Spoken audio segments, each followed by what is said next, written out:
On this episode of Security Decoded, we're going to talk a little Super Bowl, and then we'll go right into our security topics for the week. We've got the New York Times, Washington Post, Wall Street Journal. Hey, they've all been hacked by the Chinese. Why are they doing it? What information are they getting? We're going to talk about Twitter. What about the exploitations that are out there now? We're going to talk some Android. Yes, they're affected too, and they're jumping to PCs. And finally, we've got Java. Lots of Java. Hey, we've got an exploit this week. John's going to break it down for us. And finally, we're all going to give what we like about our cell phones and what we wish they could do.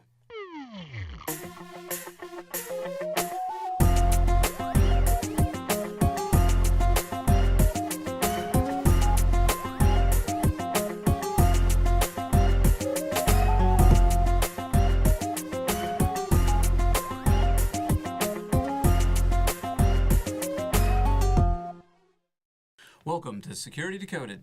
This week's episodes, we have our security expert. We have Mike Myers and John Giebert. So I guess the first topic that we want to cover is the past Super Bowl. Did your team win, Mike? I don't have a team. No team? The house team won. How's that? Yeah, that's true. How about you, John? No, my team wasn't in there, but the team I was rooting for did win, yeah. Okay, how about the commercials? Do we have a favorite commercial? I do. I have a favorite one to hate. Mine's Paul Harvey. It just brought back a lot of memories. I mean, nobody has the ability of Paul Harvey. He's unique.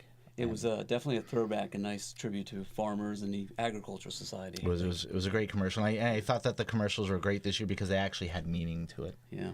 So. And what was your worst one, which is the one that you hated? GoDaddy one. It was just gross. You know, that was the least popular one, and I take offense to it because I actually think they were doing it to get the shock factor out of it. Yeah. That wasn't shock. That was just wrong. I take offense. Why do they assume all programmers are nerdy? I mean, weren't you offended at that? I was offended at that. It was more the sound effects to me. It was kind of It was too graphic, maybe. And the power outage, we know that they're blaming it on either one of two things, our favorite computer glitch or Bane. Either one of those two items, I think one of those. So that's the news item for the Super Bowl. Let's go to our security items for the week. The first one is that Chinese hackers are attacking the New York Times, Wall Street Journal, and the Washington Post. What data are they trying to steal? That's a good question. They haven't really come out and said what they got necessarily. Just they know that they're there. I almost think it was in response to the fact that the New York Times was basically trying to throw a story up a bit against the Chinese government. So, as Dennis said earlier, it's the Great Wall of China. You don't talk bad about it. They don't let it get out. And the fact that the New York Times was publishing information about some of the politics going on over in China, I think it was more of okay, it was a preemptive strike. They're going to get in to either strike back or to establish themselves in the network, so if this happens again that they're positioned. So I don't know so much if it was a data stealing, so much it was them pre-positioning themselves. They did say they got passwords for all the employees and logged on and broke into and spied upon 53 computers. Yeah. You know, they probably were looking for sources and any kind of preemptive information that might have been coming out.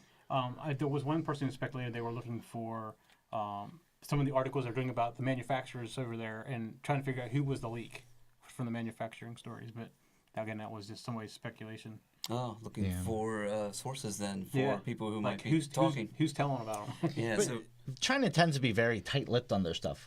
Any industry that tries to get in there, they have to meet their regulations. They have to meet their guidelines. They want to control the image of China.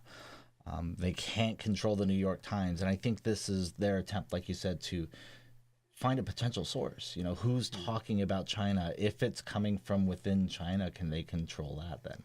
Yeah, in the grand scheme of things, getting their employees' passwords isn't that big of a deal. It's not like they tried to get subscribers' credit card or something like that. You know, the data itself for most people was benign. So they're trying to do something internal. It seems like. You know, over the past years, that many newspapers and news organizations have stopped covering international. It's all one big AP line from now on. Yeah. These are 3 newspapers that actually have large international bureaus.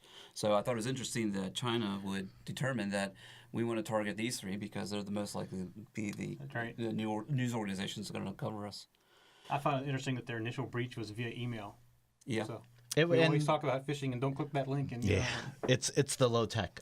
Something that we talked about earlier. It's I think easier. somebody predicted that on one of our episodes. Is that right, John? Did somebody predict that? I think I heard it somewhere.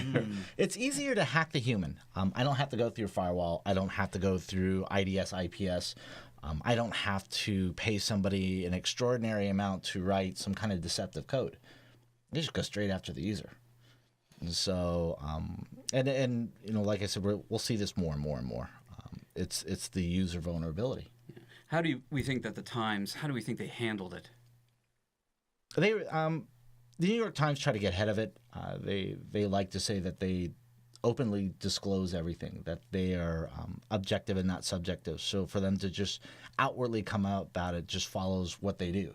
It's a distribution of information. Why are they going to hide anything? They're out there. They hold the keys of the kingdom to inform the world of what's going on. So for them to try to hide their own breach goes against what they do at their own core.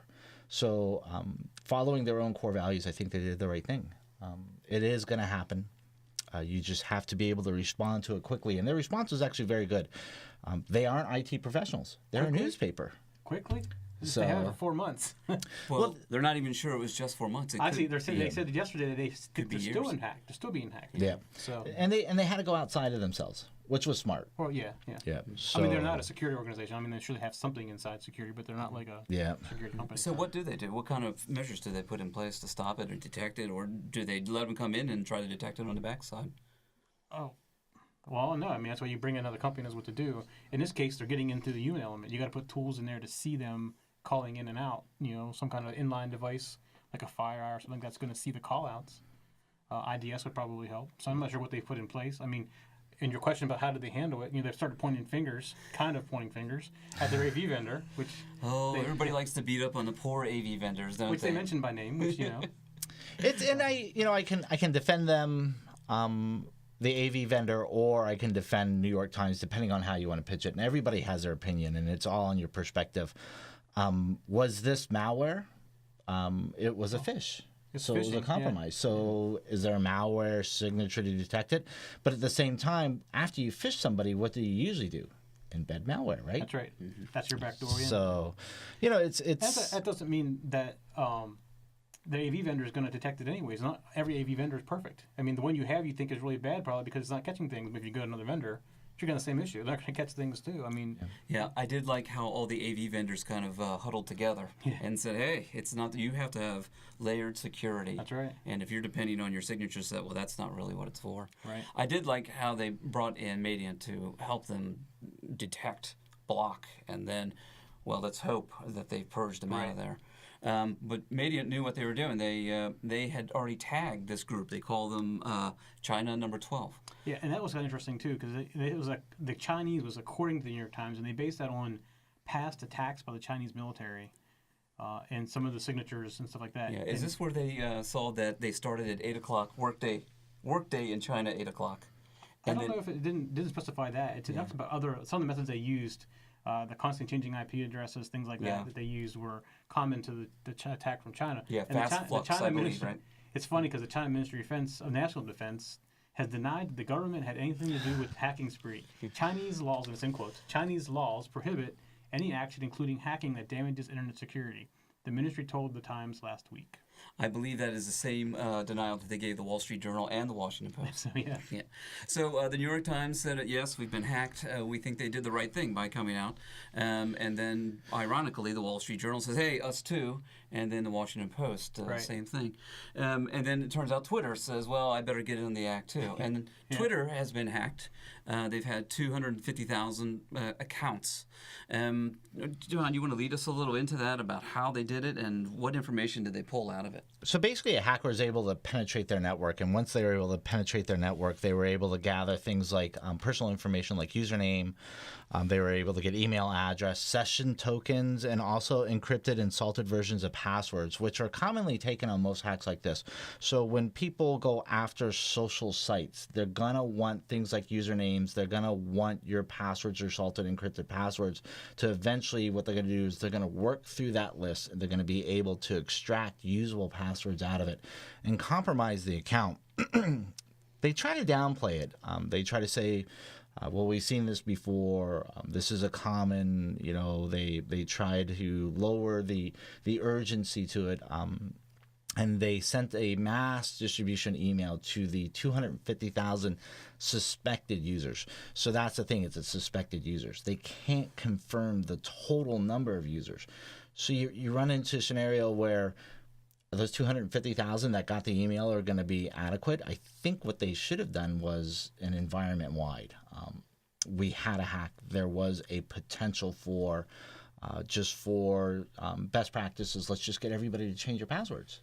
Let's just do a global distribution. You want to make all Twitter accounts. For everybody has a Twitter account, they might want to get into the habit of changing out their passwords periodically. Anything that's publicly facing, anything that's social, Twitter, Facebook, MySpace, the new Google Meeting site. So anything that is publicly facing is a potential threat for being compromised. It is a good idea to not wait till something like this happens. You need to develop habits where just change your password on a regular basis. If it's publicly facing, if the public is watching what you post, if anyone can follow your update status, then they also have that access to your account to try to go ahead and penetrate the network. It's just a good practice to get into, to regularly rotate your passwords. So, now the passwords were encrypted, salted. Are we secure, or is there still a threat? A salted password and encrypted password is much safer. I mean, it's very hard to break unless you know what the salt is. Yeah. Or unless your password is password. Well, Something in a then I can't help you with that. That's one. right. So, or the username. or the username. Yeah. Yeah. But by grabbing salted passwords, it's a matter of time. Anything is a matter of time, effort, and money. Well, and like you said, you'll have weaker passwords. yeah, I would think that a Twitter account wouldn't garner a lot of attention to the salted password. I think, as we were talking earlier, we said, well, you really want that email address. Right. So is it a good idea to have a fake email address or to change out your emails periodically as well? Well, that's a pain. Yeah. Well, don't accounts offer you like throwaway emails now? So there's a lot of places where they say, in order for you to register for us or in order for you to gain access, we need an email account which exposes you to, a spam attack, a spearfish. Yeah, I mean, my general rule with that is you create a separate account just for that kind of yeah. stuff. So basically throwaway accounts. I think, Right. and it's probably a good practice to do something like that. You don't want to tie everything into a single point of failure. Right. So, Well, let's take a poll on our phones. What kind of phone do you use? I have an iPhone which you can hear. Yes, Sorry. I can hear it. And what phone are you using now? You're using two phones, right? I actually use two. I have an Android and an iPhone. So you have an Android and the iPhone, Right. and I'm sticking. I'm with an equal opportunity. Yes. Well, you're not alone with the Android. The Yeah, I Android know. is the hottest selling phone, and in fact, worldwide, it is the most popular phone right now. Only in Great Britain and in Japan. I'm sorry, in the U.S. and Japan is the iPhone the king. Right. Yeah. Right. And I'm sticking, of course, with our Canadian friends, which is now called BlackBerry. Yeah. We don't have to remember that RIM is now BlackBerry. BlackBerry. But the reason why we bring this up is because we have a creepy new Android virus, which can jump from the Android. This is the first time that we've seen this. Jumps from the mobile device to the PC.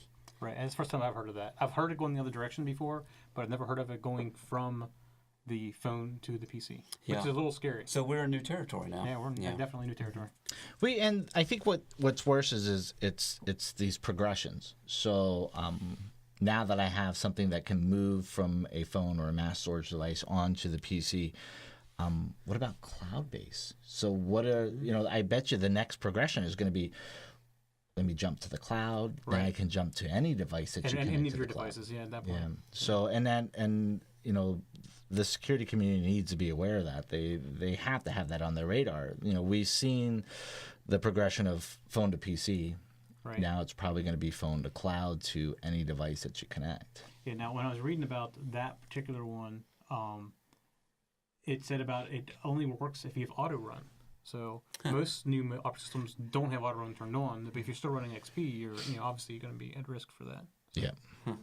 And I think the other difficult thing though is we get very comfortable at work, where we'll deploy policies as a best practice to protect our user and to protect our network, and it's the home user. Right. So, there are several ways that you can go to protect yourself. You can Google it online and make sure that auto run is disabled. We can offer it as a security 101 tip coming up in the future to help our users be able to disable things like auto run to prevent malware from jumping from device to device. And usually malwares that move from device to device generally get categorized as a worm or worm-like behavior. Well, the list of things that this virus can do was quite impressive. It can turn on your wireless. It can take your contacts. It can send SMS. Send SMS. Yeah. Actually, it looked like what it was doing is it would broadcast SMS. Lots of different malware coming up. Would broadcast SMS as well. But, You're talking about the Bill. Yeah, I'm shocker. talking about the Bill one. Yeah. I'm jumping ahead. Well, that one, we can talk about that one. That one actually goes back to our Chinese viruses. I guess they stay in the Great Firewall of China as well. Right. And they're having a large problem with that because they mostly use Android. Right. And they don't have the bigger controls that you would find outside the firewall of China. Yeah. And so it's called Bill Shocker because it actually bills them. So it sends out these messages. Yeah, it runs the charges up. See? So let's see. I wonder who's sponsoring that one. Are they legitimate charges? Well, they're texting, so Yeah. every time you text, The you virus get a itself text. is texting out Bill Yeah. Shocker. So when you get your bill, you go. Yeah, you send out 20,000 texts at Yeah. 5 cents a piece or whatever, and Ouch. it adds up quick. So and you got to worry about Android. They have quickly come onto the market. I mean, almost too fast for their own good.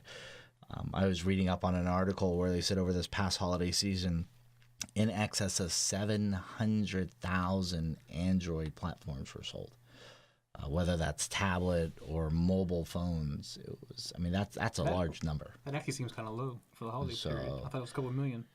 They said that they're dominating right now at a percent of 94 to 95% of the market, and that iPhone and Windows is fighting for the others, and then of course BlackBerry is trying to wedge themselves. We're coming back. We're coming back. Yeah.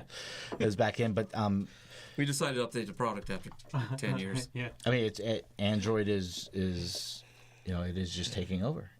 I think what's happening is it's growing faster than its security. You know, he asked me that question about the 94%, Right. and I said, "Oh, iPhone." And he said, "No, Well- no, Android." Android. One of those of our notes in here, I think it says that in the U.S. and in China, the iPhone still is the leader. Japan. But Japan. Japan. Okay. Yeah. China is definitely in Android territory. Yeah. Yeah. But it's losing its grip. And Android is just Now, I will say from a developer standpoint and a security point of view, Android's gotten much better. Each version that comes out, it's better and better. The problem I have with Android now is their store is not protected in any way. It's protected a little bit, but that's where you see most of the malware come from. In fact, I believe it was one of these malwares we're talking about was actually in the App Store, and they pulled it now finally. Yeah. Well, they pulled it, but they're worried about it was the previous one, the one that can Right. actually jump. So it takes them forever to find things. Like Apple, they sandbox it. Yeah. as I said, It doesn't do something weird. They call you. Droid Cleaner, and That's it, that's what it was. they Yeah, it was removed two it. of 'em, But they're afraid it will come back under A another different name. Yeah. But that's the biggest difference between Apple and Droid. I mean, other than platform open operating system, but it's where you get your apps from. Right. Apple is invested a lot of time and effort into make sure that anything it posts within their app store has been fully vetted. Right. And the other thing with the Apple App Store is, they in addition to tearing it apart, is their apps run on the phone and they run in they call it a sandbox, but your data is really encrypted through the phone. I mean, if you pull the SIM out or anything like that, your data you can't get it anymore because it uses the PIN code. Yeah. That's in there for that. So that's something Android doesn't quite do yet, that's because it's manufacturer agnostic. So Are they as tight on the code as they are with their OS systems? yes, Apple. yeah, Are they? yeah, most definitely. Well, our next news item is Oracle released a Java update earlier to address in the wild exploitations of a new bug. Didn't we do this last time? Yeah, sounds familiar. Yeah, I think we do this every week. I think. Another. Yeah, So with Java, it's getting to the point where it's not necessarily a new exploit. It's just a long continuation? list. Yeah. Yeah. It's just a long list. So It's like the NBA continuation play. It just Yep. keeps going. and right now they're just in a total reactive state. And if Java does not change their practice and start to get proactive on their releases and try to basically hack themselves, they're losing credibility quickly. The United States government has already recommended that everybody disable Java from their devices because in the long run, you are going to be more secure. So what you're saying is you should be hiring the hackers. Right. If it works, the hackers. Well, they seem to be ahead of everybody. It'd be a lot of money though. I mean, So, but if you have a small select team that just you do a proactive hack against yourself. It's the same as running app scans against yourself before you put up an application within your own environment. While you run Nessa scans against your box, you basically try to hack your own environment to harden it. And right now, Java is not giving me the confidence that they're hardening their applications, that they're hardening their code. So, and you keep getting exploited like this, and you lose all credibility. right. I had kind of hoped whenever Oracle had bought Java, they would put some more energy behind securing it up.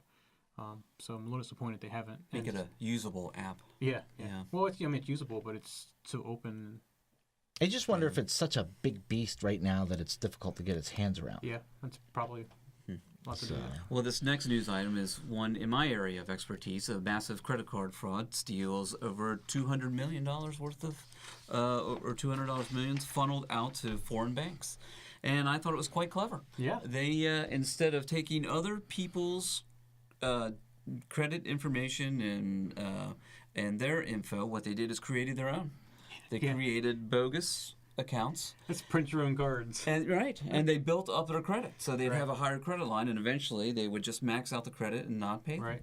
So is this a new wave? Is this going to be something to Definitely. take Well, it does affect us ultimately because the credit card company's going to end up paying for this. They can't But it always It doesn't affect us. my credit necessarily. That's so right. I don't prefer to do it this way if they're going to do it. Yeah. Yeah. So.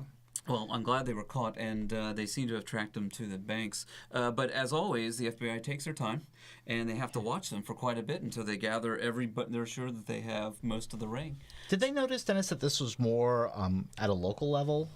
Was this seem to be an isolated attack, or is this something that like Citibank or B of A needs to watch for? They were quite good about it. They were able to spread it around so you can't. So a little bit here, a little bit there. And the FBI had admitted and said it was quite good. And if they had just been a little more cautious, a little less greedy, they may still be operating today. Yeah. Oh. Mm-hmm. So our next one, I believe we've talked about this too. The Rove, the members of Rove Digital pleaded guilty to charges of wire and computer intrusion. So this is the Estonia-based crime ring. Right. That we've spoken about in the past. So good. let me ask you this question. I know how much we've all been involved with the fake AV. Mm-hmm. Are you happy to hear that the programmer who wrote it, or at least one of them, has been captured? This is what I hear. I hear this from some well-known professors. Is that there's an area in Eastern Europe that they all drive Ferraris, and it's the hacker capital of the world. It's like Silicon Valley was a few years ago. But I think we're beyond that. So it's great news, and I think what they're trying to do is they're trying to say, hey, we're really involved in your security, that we're really interested in, that we're kind of looking, and it's as much as it's a difficult job to put something like this out in the public, I think tries to buy some reassurance. But it's the Steve Jobs. With the passing of Steve Jobs, did Apple stop? I think they did such a good job of getting a really good version of fake AV out there. And right now, it's not necessarily fake AV so much as it's ransomware. We're seeing a huge spike in ransomware. Once that base code has been flushed, right, and that's a whole other subject, scary subject actually. From you think about ransomware encrypting your data, and you got to pay to get it unencrypted. So it's a whole other subject, though, not for today's show. No, but they'll pay for that code and they'll sell it, and then now everybody else has it. So catching the Rove Digital pleading guilty to this, it's almost a little too little, too late. Yeah, and to Mike's point, okay, you brought one down. Well, there's probably another fella or another. Yeah. Let's keep on going. I mean, that's another subject for another time as well, is how they make money. I mean, it's amazing. There's a whole economy behind this now. It used to be back in the days where they used to face things. It was people just having fun. Yeah. So that's a whole other week discussion. I have heard that the price of stolen credit card data has actually gone down because it's flooded the market, and there's other ways to make money. I think I heard that's for like $5 a person. $5 a person for more than information than you need to get a credit card. So. Yeah. So it's basically supply and demand. Right. There's, supply and demand. Yeah. All these people picking up data. And then we have another one. Crooks netted millions in coordinated ATM heists that were timed to begin on Christmas Eve. This one will affect our credit. This one will, and actually, I'm curious. I'd like to know how they did this because it just doesn't make sense. They had to have some kind of inside connection to get this to work. Yeah. So. And the article indicated that they waited, that they didn't pull the trigger right away. They had the information, so they waited to Christmas Eve, and then they Which pulled makes the sense thing. because everybody's going home. That's right. Yeah, there's nobody around for the holidays, so what's the best time to do it? And that's when we usually see a ramp up on most attacks, is during the holiday season. A lot of people either let the guard down or, like you said, they're just not there. They're not looking. So it's easiest. And it follows a lot of the holiday trends that we just wrapped up. So the takeaway is check your debit accounts, check your credit card accounts for the next few months. And that actually comes from the FBI. Yeah, and it says about it was they were using the prepaid cards. So somehow they got the credit up on those prepaid cards. Yeah. But can you imagine the guy sitting at the ATM for hours taking out money out of the machine? How many machines you got to hit to get $13 million out of it? And again, that's what they do. They spread around so you won't notice it. That just seems funny to me. I mean, somebody to pick that up somewhere. Yeah. So the next article comes from our friends at FireEye, which we all like. So FireEye has discovered a new malware, and it's a sleeper. It sleeps its way into financial institutions. Why does it sleep?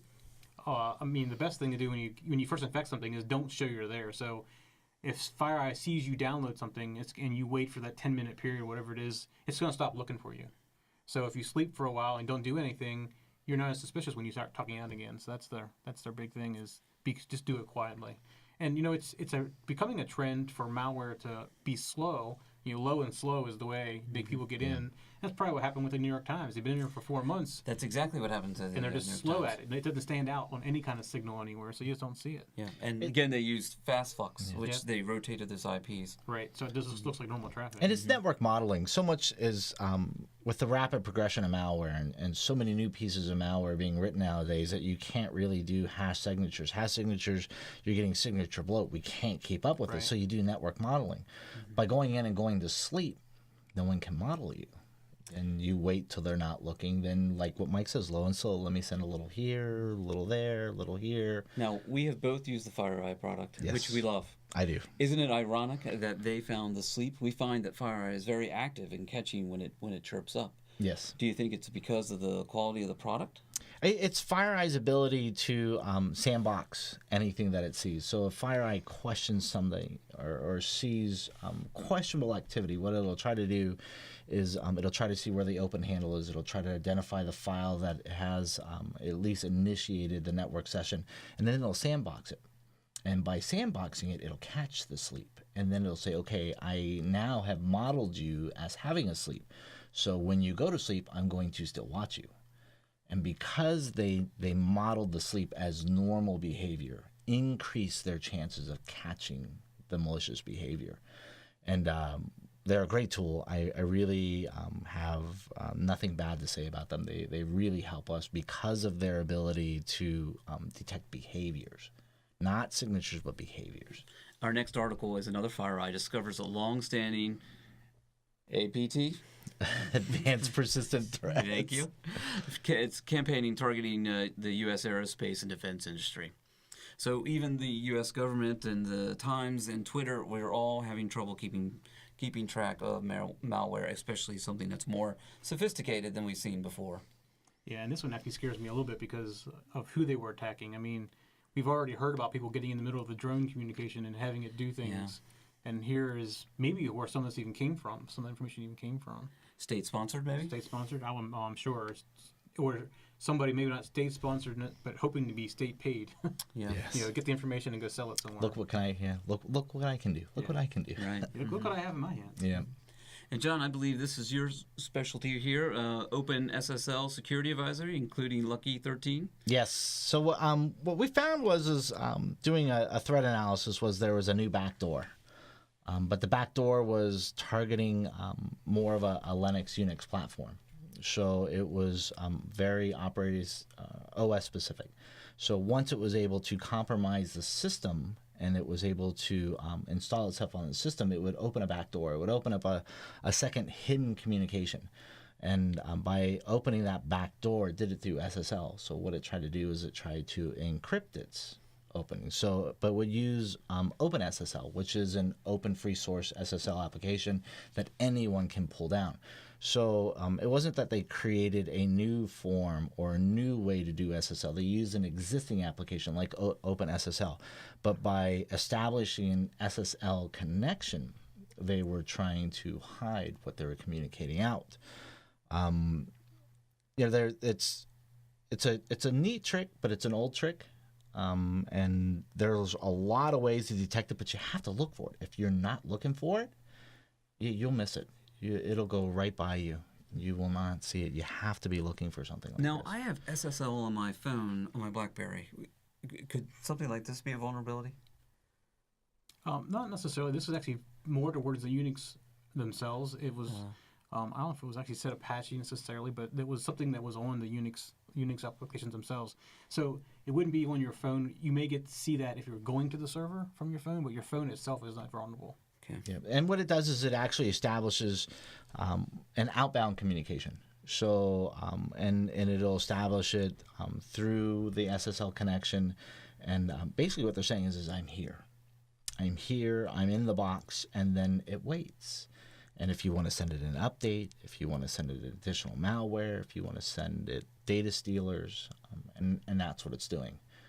And so, but there are ways. You have to set your network up to look for this. You can't be blind to this. I mean, SSL has its legitimate purposes, and that's where you model your network.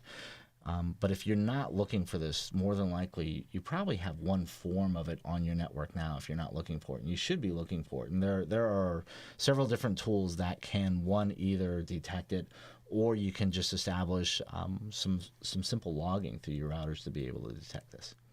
Now, our next article is there's a promises of a modest sum of $13,000 to anyone who breaks mega encryption. What is this all about? So, are you all aware of what mega.com used to be? I do not know. No, I don't. It was a big file sharing site. So it was actually the guy who ran it got arrested, and I think he's in New Zealand, and I think he's supposed to be extradited sometime soon. But they had a bunch of copyrighted material on it, so the government went in and shut them down. Well, he's now created a new sharing platform where everything is encrypted, and he can't even see what the data is. So supposedly... He can't see his own stuff. Well, no, it's not his data, it's your data. Okay. But the whole point is he can't tell what you have, so he can't be held liable for you putting movies up there for people to download. Okay. So now he's going out and saying, I will pay somebody if you can break my encryption. So he's paying a hacker, really. But basically, it's like asking a hacker, break me.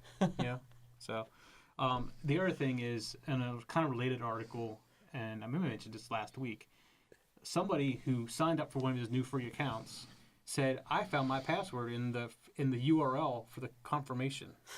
So it seems like, okay, you encrypt your data, but it's in clear text for your password. So I don't know what the deal was with that. So the next article is really interesting to me. The point of sale skimmer in a yet undisclosed merchant breach was used Bluetooth encrypted data to transfer data out of the skimmer. So, and this one is very tricky because Did it's you look welded. at the pictures on that link? That was pretty crazy. It's welded onto the board. Yeah, it's soldered onto the board. I mean, that's pretty intense. Yeah. It was definitely professional. So, doing that. So we have the skimmer. Skimmer inside has a board, and then the chip is welded, and then it Bluetooths out to whoever uses the information out. So my and thing is it's encrypted. If you bought a legitimate point of sales product, how is this going to get into your system? Well, that was kind of what I was wondering. I mean, did somebody go in and pay an employee to swap them out quietly? Same brand at because it was a particular store they were targeting. So did they go in and pay somebody to swap out stuff like that, or was one of the techs that was installing it, or were they actually swapping out market and selling things on eBay, like getting them, putting them on eBay? Someone buying a repop. I don't know, but it was interesting that they only had it in one set of stores, so it had been something kind of targeted. So Yeah. So you wouldn't know where it was because Bluetooth obviously can't transmit more than 30 feet. No, it can't go that far. And if they detected it, I would have almost stayed quiet just to figure out where it was transmitting to. Yeah. I mean, it's one thing to find the device. It's another thing if you're just patient enough. Yeah, but how do you find something like that? I mean, it's not like it looks like a normal skimmer because there's not like there's anything added onto the skimmer. Yeah. Like, you see people that have like the add-ons or the ATM machine skimmers and things like that. This looks like and is really truly the skimmer with an internal piece applied to. It looks as though you have to swap out you have to make this, and then you have to swap it out. Why would you swap it out? I mean, somebody had to be in on it. Yes. On the inside, I would think. It's something to go. Yeah. But it was pretty impressive. That's I hate to say it's impressive, some things like that, but it was. Well, in the article, the FBI or the Secret Service said, that this was pretty impressive. Yeah. This is the second time I've read something like this. Just before the holidays, Barnes & Noble had found a few of their skimmers. Something had like they had 600 stores or something like that, didn't they? They had one in each store, which was even weirder. And it was kind of weird. It was a distribution. It wasn't like local or within a region. It was a very broad distribution. Broad distribution. Which means only one. Somebody corporate doing that. Yeah. Mm-hmm. Okay, for our next one, I'm going to have to throw this one to you, Mike. Is it UPnP vulnerability? All right, so you guys know what UPnP is? Or should I describe it? Just go ahead and describe it. Go ahead. So when you buy a router for your home, it typically has UPnP on it. And what UPnP does is applications that you have or devices. Universal plug and play. Usually that's what it is, universal plug and play. So when you plug something in your network, Got it. I know this one. It basically tells your firewall, I want to talk on these ports, and I'm going to have things coming back to me in these ports. So it's just a communication protocol. And what it ends up being with the vulnerability is the Broadcom chip that's on a lot of routers actually has a stack flaw in it and actually allows it from the outside. So a company what's the name of the company? It was in here. Did a study on this. I'm sorry, going back up.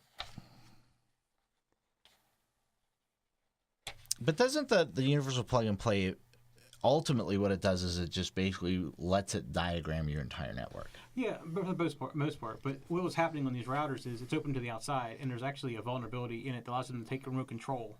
Yeah. So I didn't write down the name of the company that did it, but they did a scan of the entire internet space, and they found 80 million devices that were responding to this. To universal plug and play. Universal plug and play on the public network. So that's a problem. I think that our biggest downfall is it's all in goodwill. Someone's trying to make something easier on your life. Someone's trying to make something as user friendly that my father. Right. And that's who types with two fingers. It's supposed to make it work without any action required on your part. It's designed to be that way. So I actually turn UPnP off on my routers, but that makes me have to go and put rules in my firewall to do that. Yeah. But there is a site, and I'll put it in the show notes, that at grc.com that they have created that allows you to go check your router. It's Steve Gibson's site. And he has. You can go in and it knows where you're coming from. You click the button and it says if you're vulnerable or you're not. So it's something to go check, and I'll make sure that's out there. So another tip to do some self-checking on the routers. Yeah, it's quick too. It only takes a couple seconds to do. Well, now we come to our weekly main subject, Java. And you know how my eyes always glaze over when we talk about Java. John, do you think you could, to explain it, why we need Java? Why can't I just do what the U.S. government and Apple tells me to do, is just to disable it? So what I know about Java is mostly what I learned through school. Mike is my coding expert. I really rely heavily on Mike when it comes to coding, because to me, coding is like foreign languages. You have the knack for it, and I don't have the knack. But Java was one of the foundations that we had to get while getting your degree, and it was one of the core languages. And what people don't understand is Java is actually a trade name.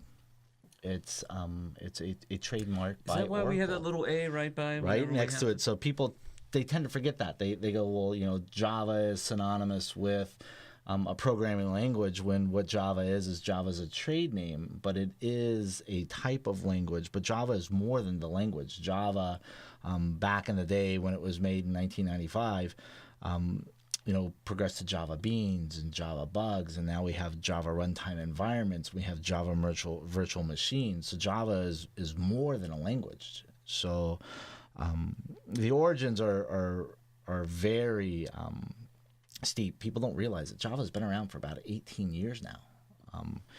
And the reason why it's been around so long is that's the underlying technology that a lot of people use when they were programming things like utilities, apps, when they were trying to multitask online. So what it did was it speeded up your ability to surf or download.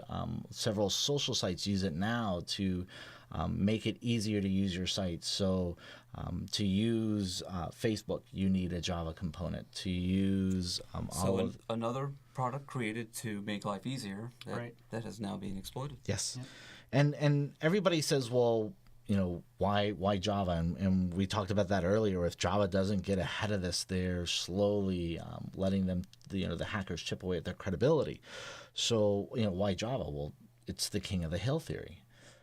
Why so many viruses for Windows? Well, there are more Windows devices in a home than there are any other OS. Why Java? Because Java is so widely dispersed in the cyber community.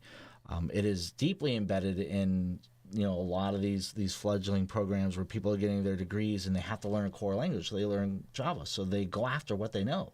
You go after what you see all the time. You go after what you're comfortable. And it may start off as a sport that develops into, hey, I found a really good exploit that I might be able to sell. So it's not that Java is easily exploited so much as it's just under constant attack. Somebody that is very familiar with Java, it is an easy exploit. Java bypasses a lot of the security settings that are put in place to protect users.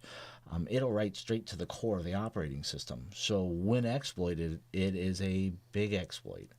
And they start very shallow.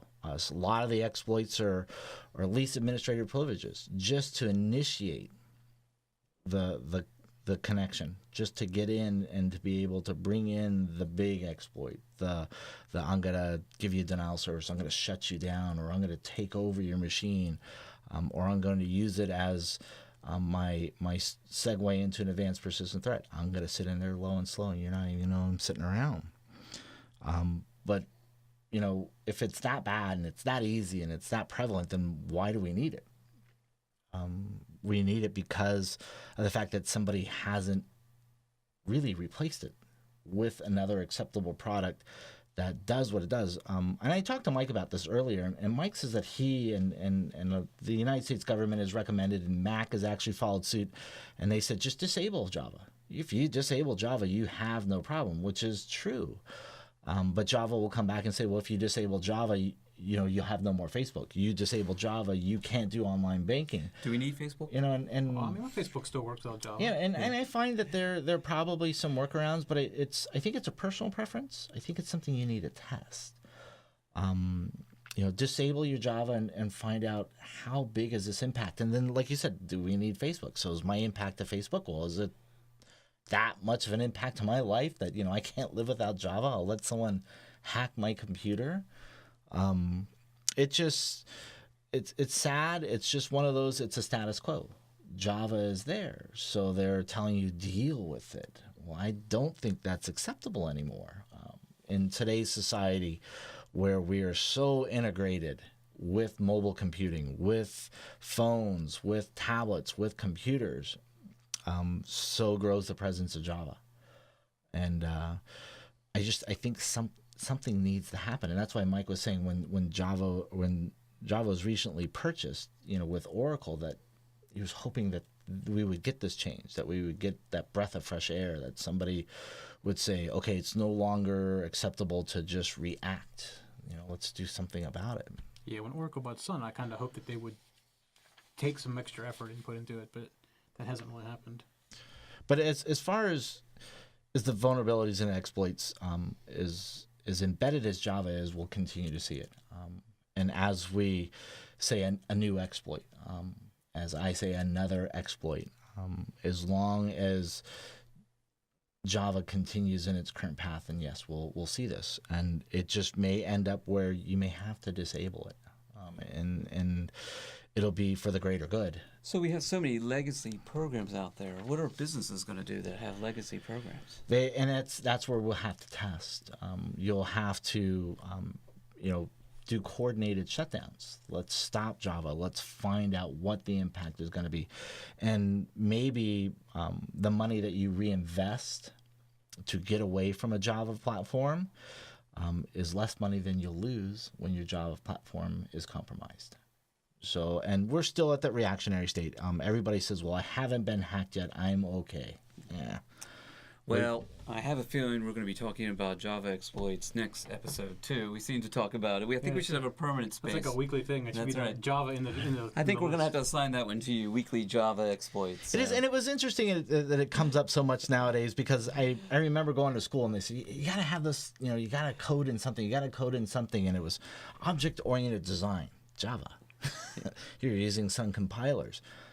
So at the core level, I got 18, 19-year-old kids sitting next to me pecking at this stuff like it was nothing. I'm struggling. I'm fighting it. And they're picking it up like it's tying their shoes. So when you get a younger generation that it's been exposed to computers a lot longer than I have, and they pick it up faster, it probably is easy to exploit to them. Yep. So, right. Okay, lastly, I thought we'd do something fun. We've talked a lot about phones and security in phones. I want each of us to say what feature they love their phone to do now, and what do they wish they see that their phone would do. Start with you, Mike. Oh, that's putting me on the spot. Absolutely. I would like to see, and Mike actually did a segment on this on Security 101. I'd like to see more of a true AV console, not these little lightweight ones. The phones are legitimate operating systems. I mean, they're computers in your hand. It's amazing. I just think that, with the growing threat against Android, I think we need to see a true AV console. And not only an AV console on your phone, I would like to see an AV console that I can monitor from my computer that watches my phone. So I can actually talk to that one a little bit because, I'm working on an MDM project. So in the last week, I've recommended 3 different antiviruses for Android. There is no really antivirus that I'm aware of for iPhone. But they are getting pretty sophisticated now as far as what they can do as far as management through MDM consoles. There's free one, like Touchdown is free, and it's great. It's really good. I'm actually putting malware onto the phone, and it catches it. So it's one of those things that they're getting. But my wish list would be something like, and not to sell a product, please. I'm not endorsing a product. It's just the first that comes to my head. So say like Norton. So people have Norton, and so they have Norton on their PC, but to have like a mobile Norton that they can actually watch from a central console from their PC. So say I bring up my Norton console and say, hey, what are my scans on my PC? What are my scans on my phone? What do I need to patch? I think they can do that now. So Norton is one of the ones I recommend. They have a free version. They also have a paid version. Yeah. So I think the paid version gets more enterprise type features. Okay. So if you're talking about personal, like you monitor it at home, that's still different. They don't do that yet. But as far as enterprise management, they're definitely getting there. Android's catching up with the enterprise management stuff. Well, I want more integration. I want my phone to be a part of my home system, so I want to be able to turn my lights off whenever my kids leave the lights on. I want to get my phone, and I want to be able to turn off those lights. I can do it for you now. I can turn all these lights off. By phone? Yeah. Oh? I'll show you before we leave today. See, Mike is already there. Okay, but what about ahead of us? What about the malware? When it turns off your light. Yeah. And shuts off your... Well, that's it for this week, for this episode. And thank you for watching, and we'll see you next week.